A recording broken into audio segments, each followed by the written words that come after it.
तुलसी को जल देने के क्या फायदे होते हैं। दोस्तों, एक बार की बात है, देवर्षि नारद भगवान श्री कृष्ण से मिलने के लिए द्वारिका नगरी में पधारते हैं।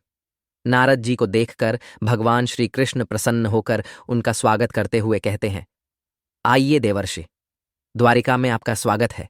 आज किस प्रयोजन से द्वारिका में आपका आगमन हुआ है। नारद जी कहते हैं, हे प्रभु, आप सब कुछ जानते हुए भी पूछ रहे हैं। हे भक्तवत्सल, अगर दास को आज्ञा दे तो आपसे मैं कुछ पूछने की चेष्टा करता हूं। बड़े दिनों से मेरे मन में यह शंका निर्माण हो रही है, सोचा आज आपसे पूछ ही लूं। श्री कृष्ण कहते हैं, हे देवर्षि, अवश्य पूछिए। आपकी हर शंका का समाधान करना मेरा कर्तव्य है।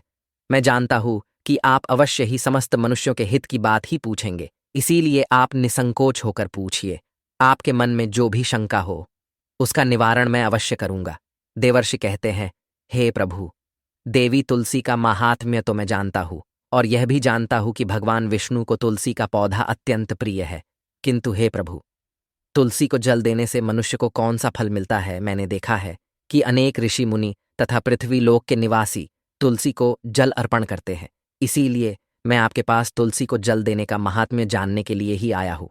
तुलसी को जल क्यों देना चाहिए और तुलसी को जल देने के क्या फायदे हैं, कृपया आप मुझे विस्तार से बताने की कृपा करें। भगवान श्री कृष्ण कहते हैं, हे देवर्षि, आप सत्य कहते हैं। वनस्पतियों में मुझे तुलसी सबसे अधिक प्रिय है। तुलसी साक्षात लक्ष्मी का ही रूप है। तुलसी पत्र के बिना भगवान विष्णु किसी भी प्रकार का भोग भी स्वीकार नहीं करते हैं।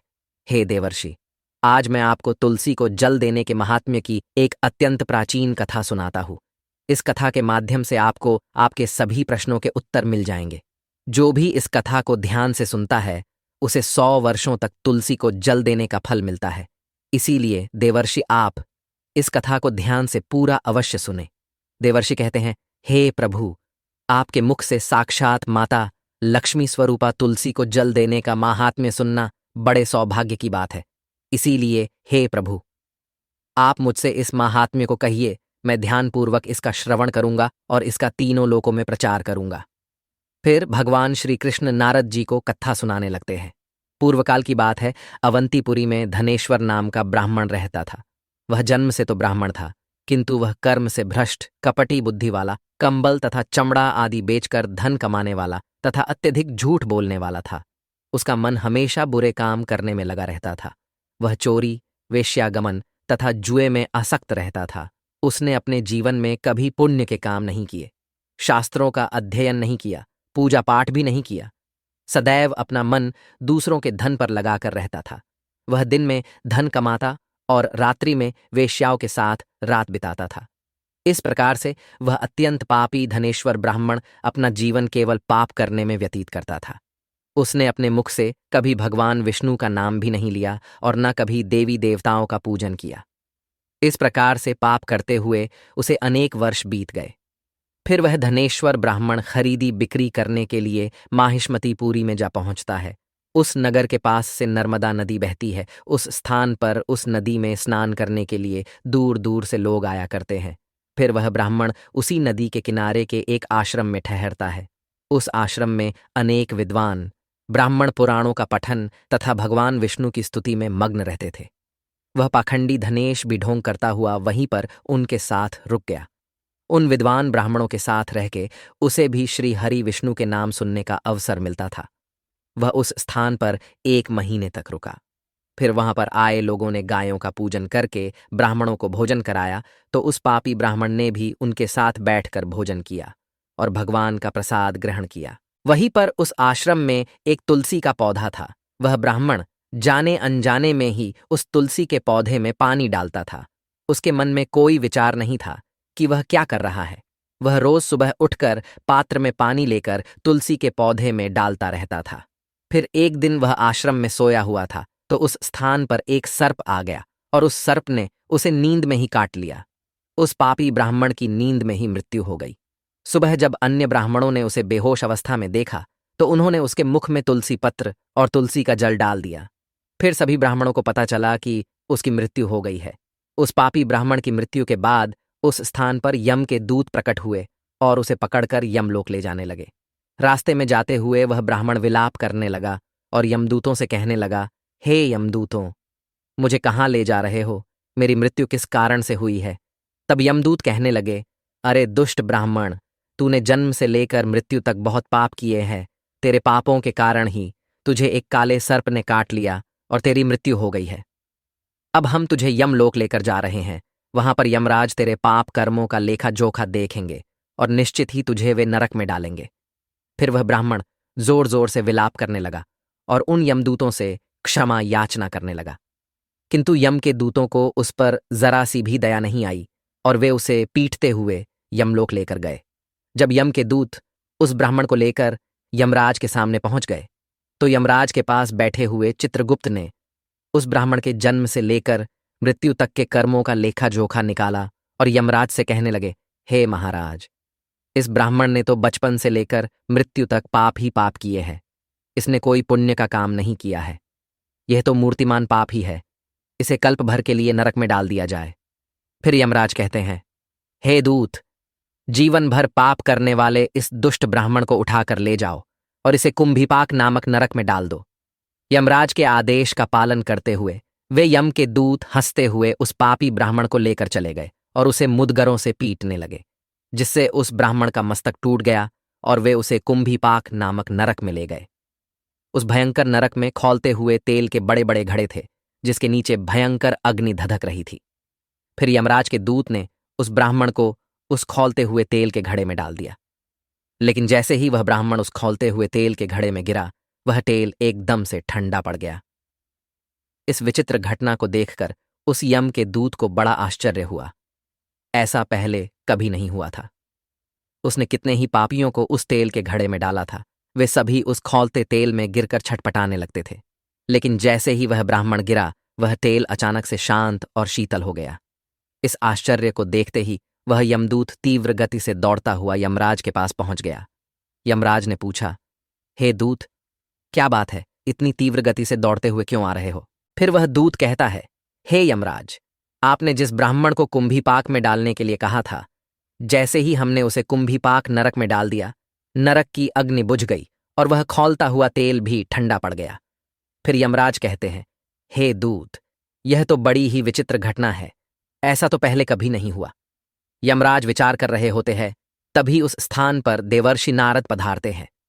देवर्षि नारद को देखकर यमराज अत्यंत प्रसन्न होते हैं और उन्हें प्रणाम करके उनका स्वागत करते हैं। फिर यमराज नारद जी से कहते हैं, हे देवर्षि, आप उचित समय पर आए हैं। हमने आज एक अत्यंत पापी ब्राह्मण को कुंभीपाक नरक में गिराया है, किंतु उसके गिरते ही नरक की अग्नि ठंडी पड़ चुकी है और खौलता हुआ तेल भी शीतल बन गया है। तब देवर्षि नारद यमराज से कहने लगते हैं, हे धर्मराज, आपने जिस ब्राह्मण को कुंभीपाक नरक में डाला है, वह नरक में डालने योग्य नहीं है, क्योंकि इस ब्राह्मण के द्वारा अनजाने में ही ऐसा कर्म हो गया है जो नरक का नाश करने वाला है। जो मनुष्य पुण्य करने वाले लोगों के साथ रहता है, उसे उनके पुण्य का भाग अवश्य मिलता है, और यह ब्राह्मण तो 1 महीने तक भगवान विष्णु के भक्तों के साथ रहा है। इस ब्राह्मण में आश्रम में रहते हुए नित्य तुलसी को जल अर्पण किया है, इसीलिए ये बहुत बड़ा पुण्यवान बन गया है। इसके समस्त पाप नष्ट हो गए हैं। ये ब्राह्मण अब विश्वलोक जाने का अधिकारी बन गया है। इस ब्राह्मण ने अनजाने में ही इतना पुण्य कमाया है जो जन्म जन्मांतरों में मनुष्यों को प्राप्त नहीं होता है। इसीलिए आप इसे नरक में न पकाओ। इस ब्राह्मण के पापों के लिए इसे केवल इतना दंड दो, इसे नरक लोक का दर्शन कराओ। देवर्षि की बात सुनकर यमराज अत्यंत प्रसन्न होते हैं और ब्राह्मण को कुंभीपाक नरक से निकाल कर लाते हैं और अपने दूतों से कहते हैं, हे दूत, इस ब्राह्मण महात्मा को ले जाओ और संपूर्ण नरकों का दर्शन कराओ। फिर यम के दूत उस ब्राह्मण को ले जाते हैं और संपूर्ण नरकों का दर्शन कराने लगते हैं। हे देवर्षि, अब मैं आपको तुलसी के महात्म्य की दूसरी कथा सुनाता हूं, इसीलिए आप इसे भी ध्यानपूर्वक सुनिए। प्राचीन काल की बात है।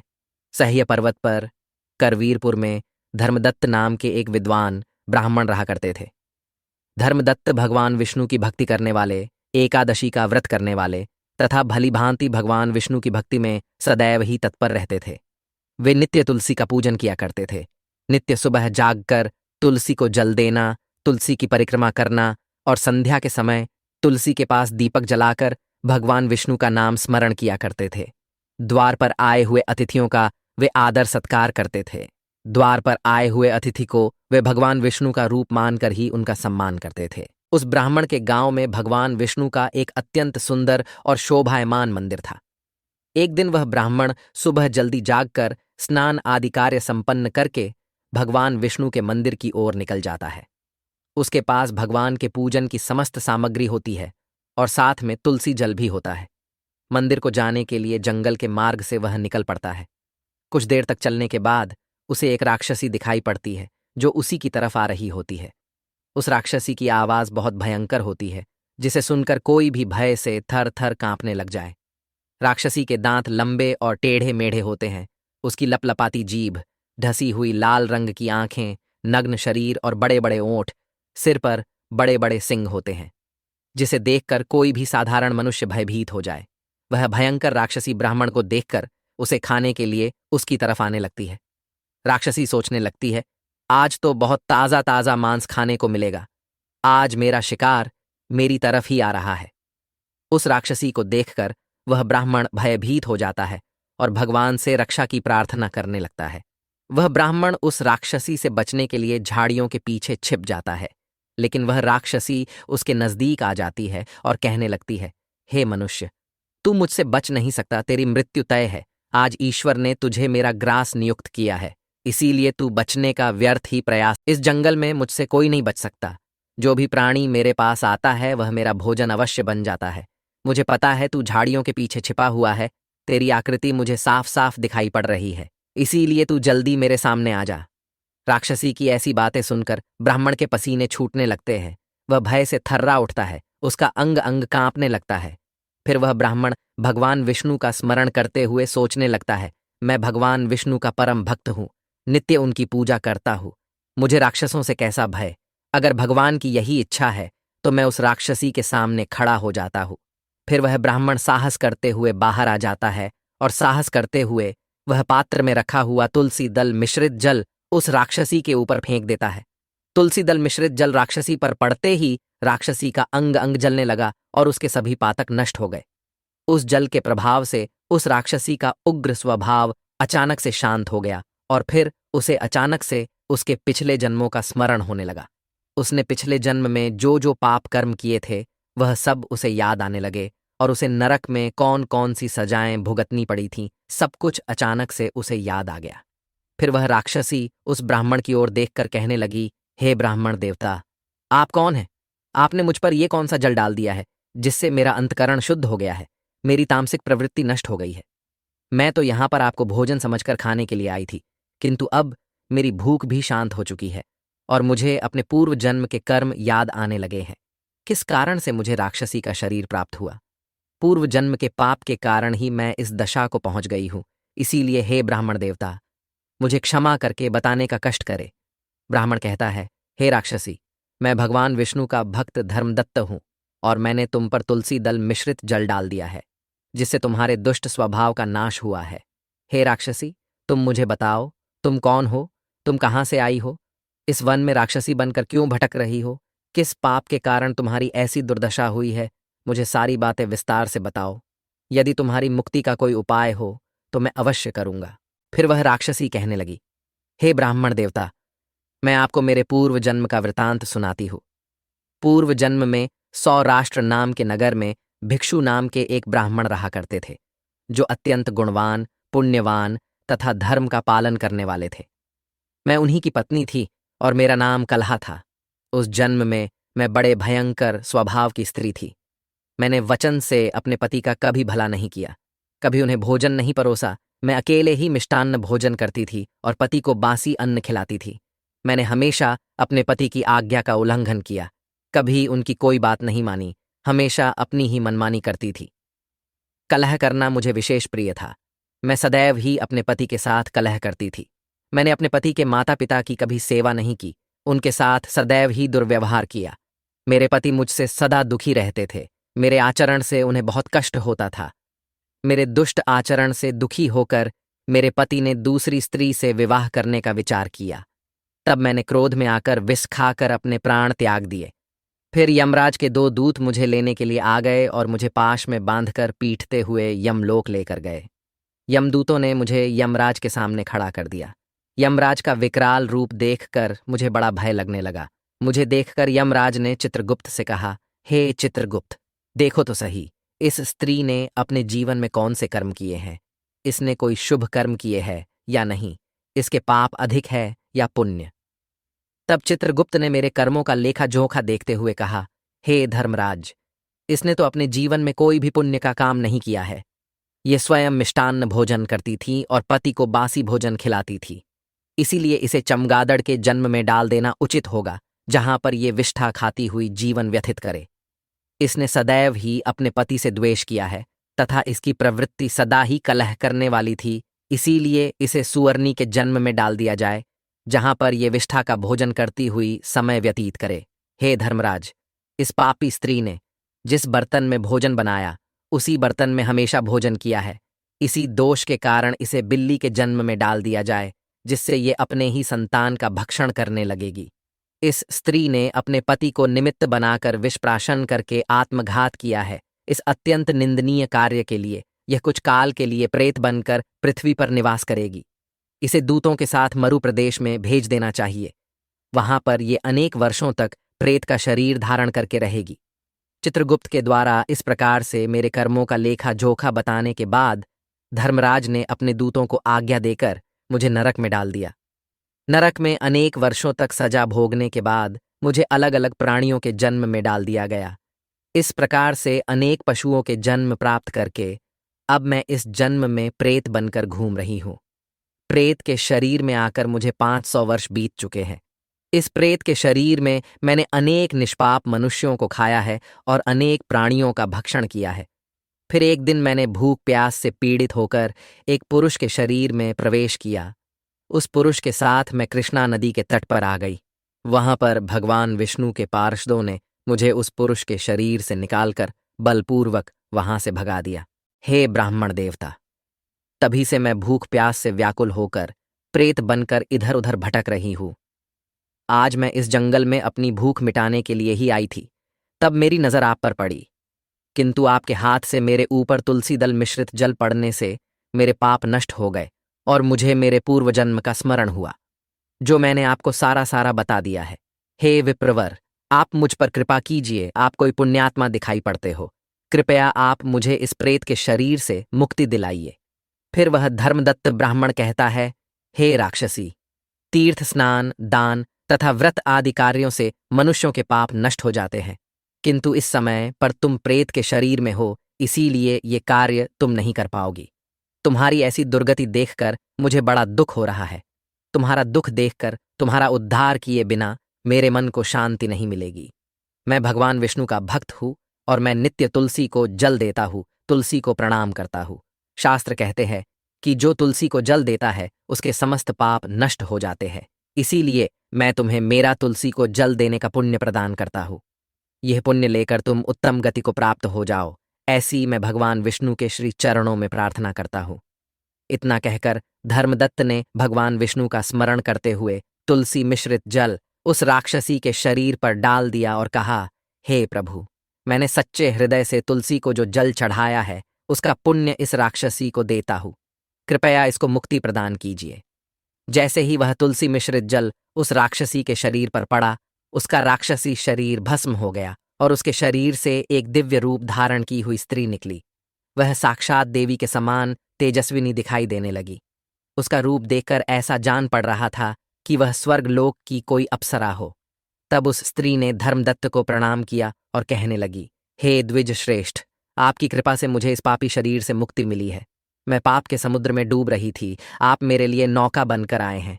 फिर आकाश से एक दिव्य विमान जमीन पर उतर आया।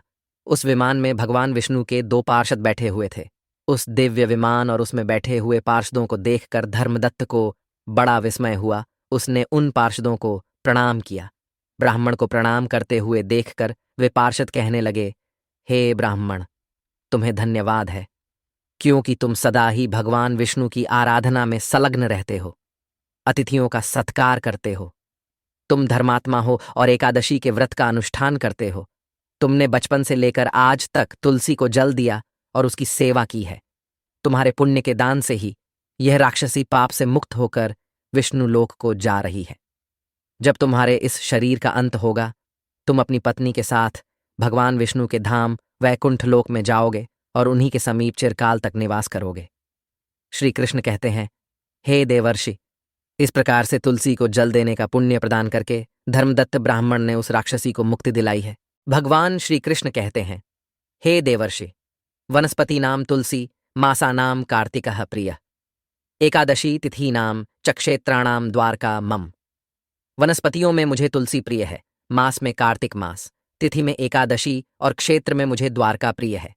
इसीलिए जो मनुष्य नित्य तुलसी की पूजा करता है, तुलसी को जल देता है, वह मुझे सबसे अधिक प्रिय है। उस मनुष्य की कभी दुर्गति नहीं होती है, वह कभी नरक में नहीं गिरता है। जिन घरों में तुलसी का पौधा सदैव ही हरा भरा रहता है, उस घर में सुख शांति और समृद्धि बनी रहती है।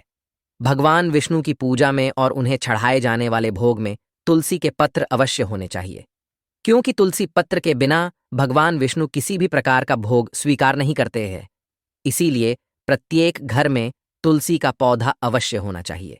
जहां पर तुलसी का पौधा हो, उस स्थान के आसपास थूकने से घोर अनर्थ होता है।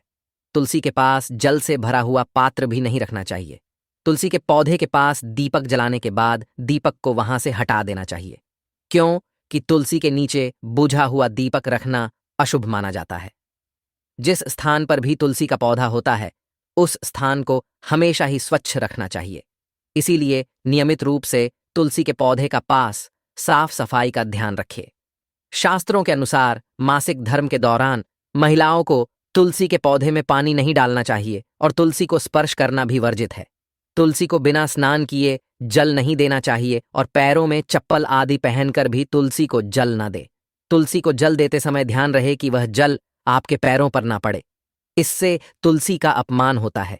श्री कृष्ण कहते हैं, नित्य तुलसी के दर्शन से मनुष्य को स्वर्ग की प्राप्ति होती है और तुलसी पत्र के सेवन से उसके सभी पाप नष्ट हो जाते हैं। तुलसी का पौधा हमेशा ही घर के सामने लगाना चाहिए। इसे पूर्व अथवा उत्तर दिशा में लगाना सबसे अधिक शुभ होता है।